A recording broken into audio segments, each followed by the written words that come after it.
guys, welcome back to Room 237, and I'm back with another Italian Giallo review.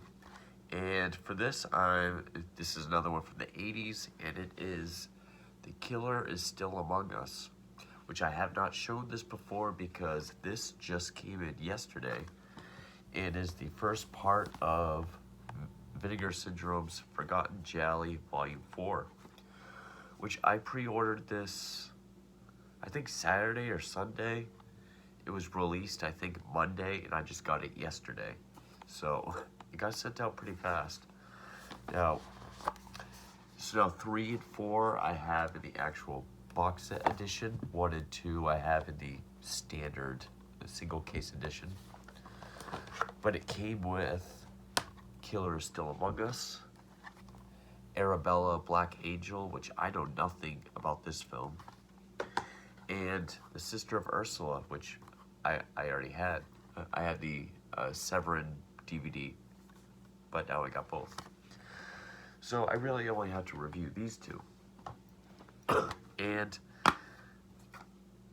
I actually have not changed the cover art on any of these because this is the first time for their Forgotten Gialli box sets where there's no a reversible cover art, although they all kind of have this design, which is fine. I mean, they made it like the original artwork, which is awesome. So, and the only thing about this, though, is that the back says English. The settings on the TV says English. This was in Italian, which is fine. I mean, it's not a very complex Giallo. Only difference is, or the only thing is, it's kind of tricky because it came out in 1986, and it does have a very mean-spirited, more slasher feel to it, which is typical for Gialli of the 80s, especially post-Tenebrae, because Argento revitalized Giallo again in 82 with Tenebrae, which was a much more mean-spirited, more slasher-esque Giallo. During the height of the slasher boom, this was sort of when slasher was on its way down, but still very popular. And also just the way it ends. The only real Giallo, I mean, I'm not arguing whether it's a Giallo or not. It certainly is. It's just a very different way to go about it. Now, of course, this is loosely based on the Monster of Florence. Excuse me, Monster of Florence. I know I've been a little under the weather lately. That's why there's been a lack of videos and why I sound like this. I haven't been feeling very well. Loosely based on the Monster of Florence killings of the late 60s into the mid 80s, which some of the murders in this are taken directly from the case. Like, I think the very last murder we see, the names of the couple is like the third to last victims, but the way it was done kind of mixes like the last two cases of it.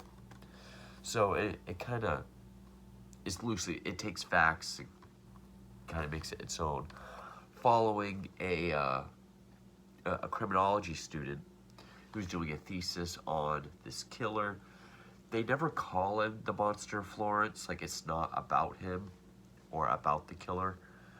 And then, typical Giallo fashion, she becomes super obsessed and starts to get super paranoid about everyone around her. And then we get the ending. But I thought it was really good. Now, I've seen this one countdown by this guy where if you think my Giallo collection is big, go check this guy out. 1RXmas1. 1RXmas1. He's got a huge exploitation Giallo collection. He hasn't done anything in about 8 or 9 years, unfortunately, but he did a countdown of the sleaziest Gialli, and this was tied with number one. Like, I think this was two, actually, for one scene at the end. So I was kind of curious as to what that was. It lived up to it. The whole movie isn't really sleazy, but it does have a pretty graphic scene at the end, which is worth it. I mean, it's only 83 minutes. It goes at a very good pace. 5 minutes in, I still haven't even talked about. Like, it was directed by Camillo Tetti, if I pronounce that correctly, who also wrote it, or co-wrote it with Ernesto Gastaldi, my favorite Giallo writer. Based on a story by Tetti and Giuliano Carnemeo, and it stars Luigi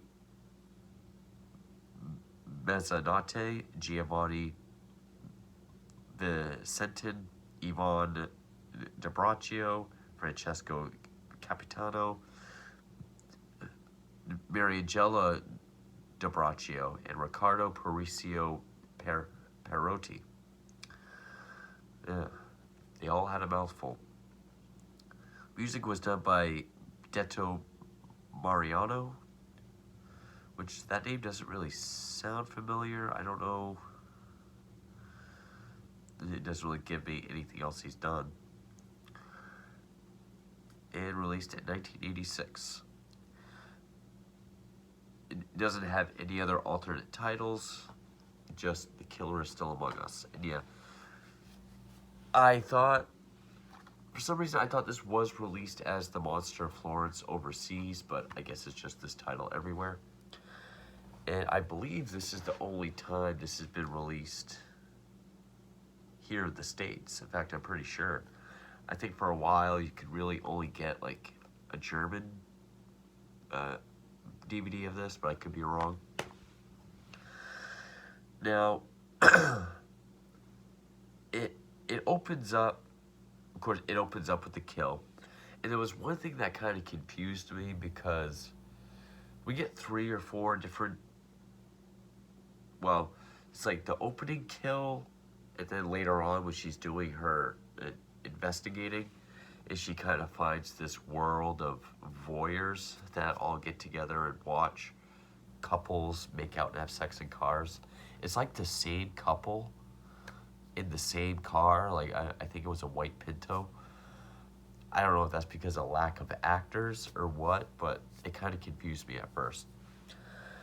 But we see that there's this gloved killer that wears like white latex, and he uses a gun that's kind of Son of Sam also, which the Monster of Florence did sneak up on, like Lover's Lane type couples, shoot them point blank, but also stab them.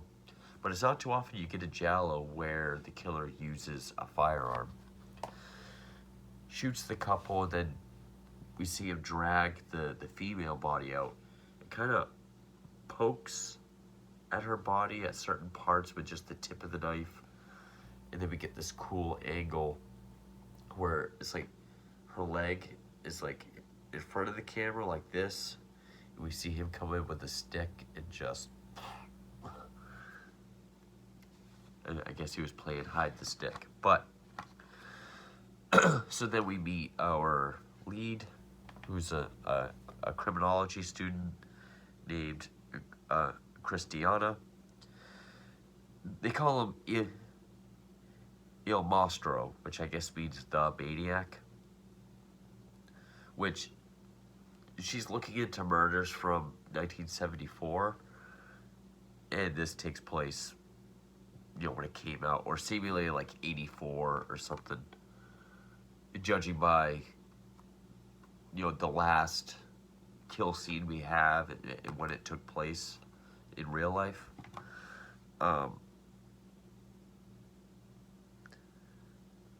Yeah, she's writing a thesis on the maniac, but I don't know if the opening, I'm pretty sure the opening kill scene was something that happened recently, as far as the context of the story.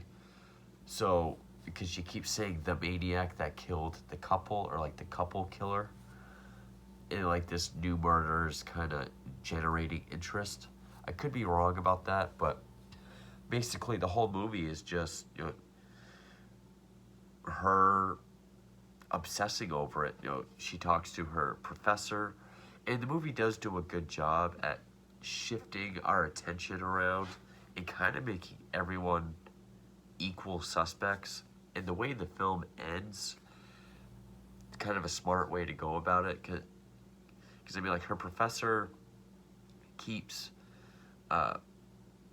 picking apart her profile, like her killer profile of who the killer could be. He keeps picking that apart. Her boyfriend, who's either a doctor or a mortician, she finds out the killer's left-handed. So is he. He's always absent, always has reasons to leave or not be around when the kills take place. So she starts to suspect him. Also, she stumbles across this one doctor. Oh, because she's at the police department and she sees this one guy getting arrested, and this one cop says, that's some peeper that keeps getting busted. So then she thinks, oh, a voyeur. This guy must be a voyeur. It turns out that guy is a gynecologist, so she makes an appointment with him. Of course, he acts super suspicious, even threatening her with a letter opener when she asks him about voyeurism. And then she gets mixed up in this world of voyeurism where there's this bar where these peeping toms meet, and they have scouts where they go out to the woods where couples park and make out, and they have like a whole system. They got like a sound system with a microphone. They got this like warmer that sticks to the window to defog it, and they all just kind of take turns watching and listening. She has to pretend to be one of them. I'm guessing to see who looks kind of familiar or who would be out of place. There's also an ambulance driver who purposely got like the most odd looking person.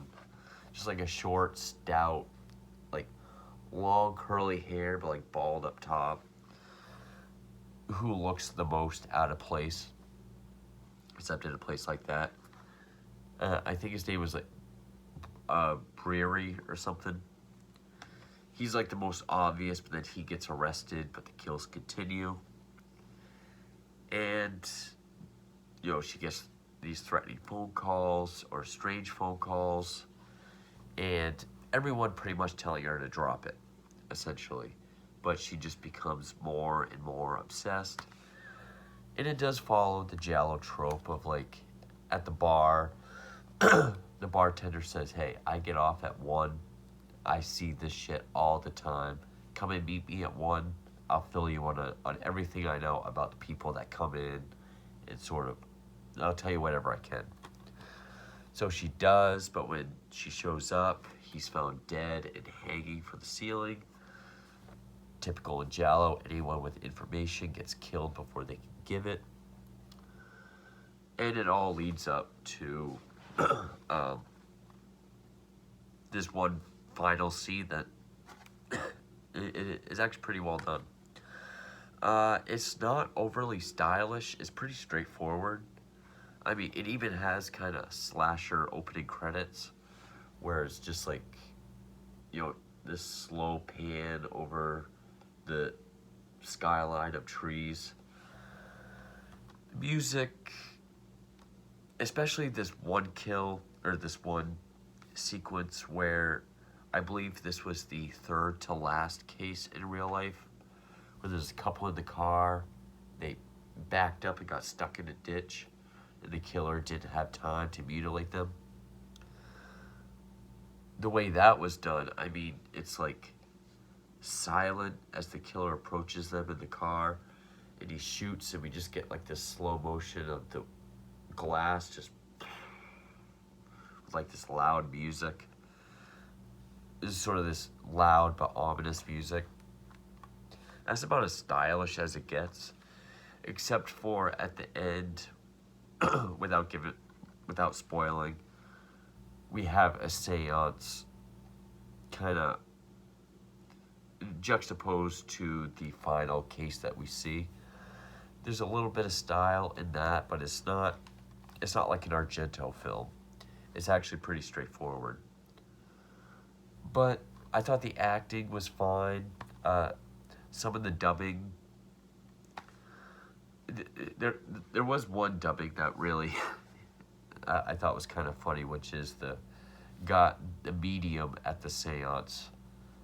At the end of the seance, I'll talk more about that when I get into spoilers, but he's kind of like tired, looking like he's asleep. It's like an away shot, but the audio is like still screaming, so it doesn't match up at all. But yeah, I enjoyed this film. It's very straightforward. It definitely has more of a horror slasher feel to it. I was very surprised by the ending. I didn't think they were going to go that route. Even ones that are based on, or loosely based on, like a true story, they'll kind of give it like a closure type ending. Not quite like this, but and it's fairly bloody. I mean, we don't see a whole lot, but the things we do see are pretty well done. There is a sequence where a woman's nipple is being sliced off. That's kind of shoddy, where we can see the latex prosthetic breast on top of the real one. But then something else happens, and that really seals the effect pretty well.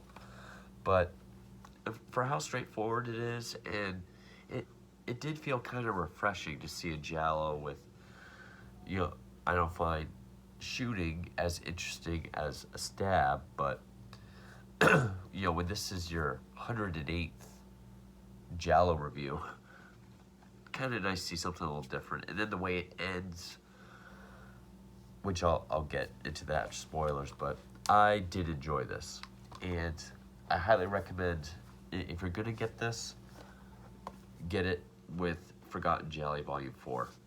This is actually why this was going to be in that order from Trash Palace, but then I saw it was going to be part of this, and I emailed him. I was like, hey, can we cancel that? Because, if it's going to be part of this, I'd rather just get it in this. So that is 1986's The Killer Is Still Among Us, and now I'm going to get to spoilers, so...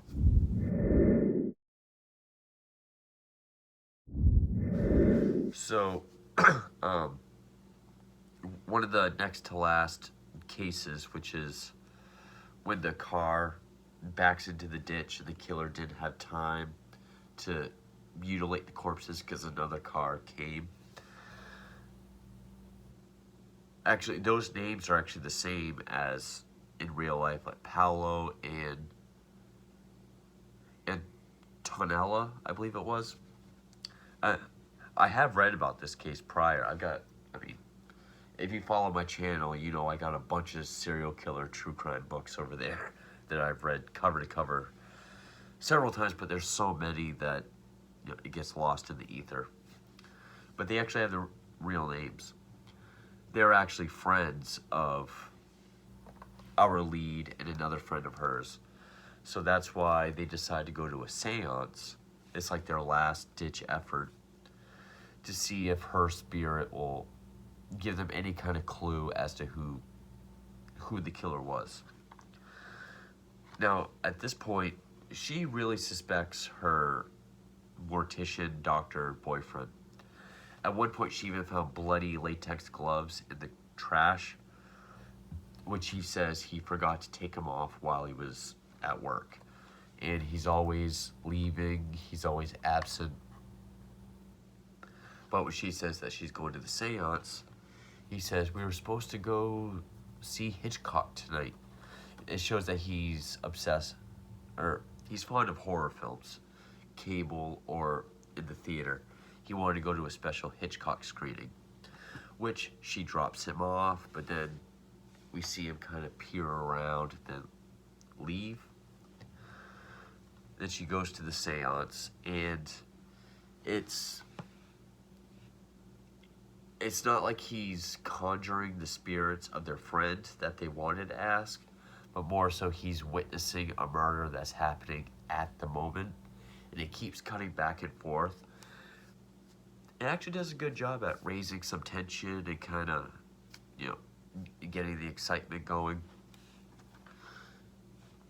Couples in a tent, and like I said, I believe this mixes some of the facts of the last two cases, or the last two sets of victims. Because the killer comes through the tent with a knife. The killer shoots the boyfriend, but the boyfriend runs away, catches up to him, stabs him several times, and then gets to the girlfriend, and that's when has the nipple slicing off. Again, it's a little shot. The actual slicing looks fine, but everything around it, looks kind of shoddy. Like you can see the fake over the real. But then the camera pans down and just cuts her whole pubic area right out. And I mean, blood just kind of really dark, thick blood goes everywhere.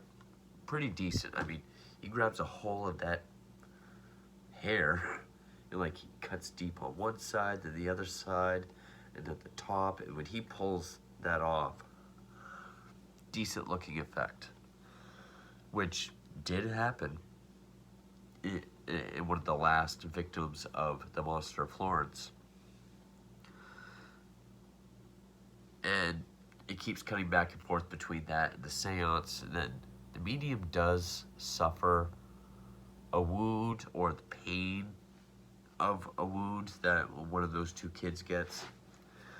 And that's the part where it's like a far away shot. He's like, looks like he's sleeping or resting because he's weak, but the audio is still screaming. It doesn't quite sync up. And one thing the medium keeps yelling is left hand. The killer's using his left hand. So she keeps saying Alex, which is her boyfriend's name. So she leaves in a hurry, goes to the theater where the Hitchcock screening is, and she's, walking through the aisles looking for him. She can't find him. And she starts getting worried, tears are building up, but then she sees him. She gets all happy. She goes over to sit next to him. She wraps her arms around him. Camera kind of pans around them.